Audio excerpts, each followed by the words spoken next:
Kumusta at magandang araw sa inyong lahat mga kaibigan, ang laban sa pagitan ng Golden State Warriors versus Memphis Grizzlies at ang injury report ng magkabilang koponan para sa kanilang banggaan bukas, yan ang ating pag-uusapan sa video nating ito.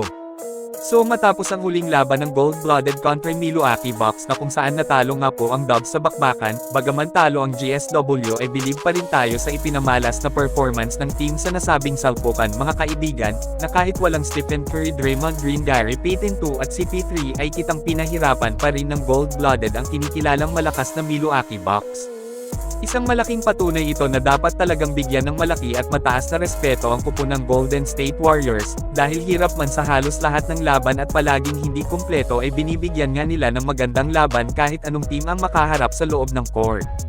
Bukas ay may laban na naman ang Warriors kontra sa Memphis Grizzlies na gaganapin sa teritoryo ng Grizzlies eksaktong 7 ng umaga magsisimula ang bakbakan sa atin dito sa Pinas, isang magandang laban na naman ang ating makikita bukas sa banggaan ng magkabilang kupunan.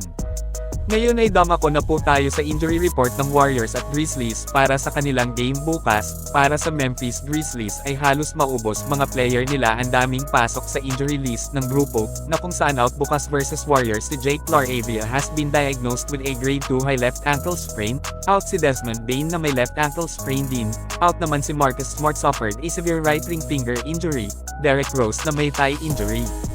Habang out na sa buong season sina Ja Morant, Brandon Clark at Steven Adams, listed as questionable naman sina Jaren Jackson Jr.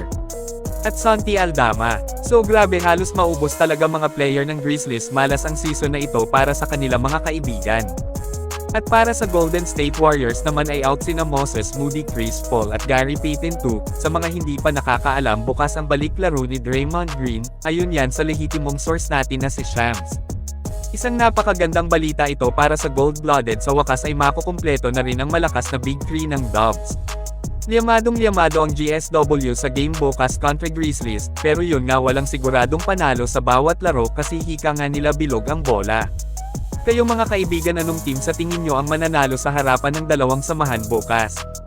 I-comment lang po yan sa ibaba at akin pong babasahin yan. Huwag kalimutan na mag-like at mag-subscribe sa ating channel kung hindi ka pa nakaka-subscribe bilang suporta. Maraming salamat po, mag-iingat at God bless sa lahat.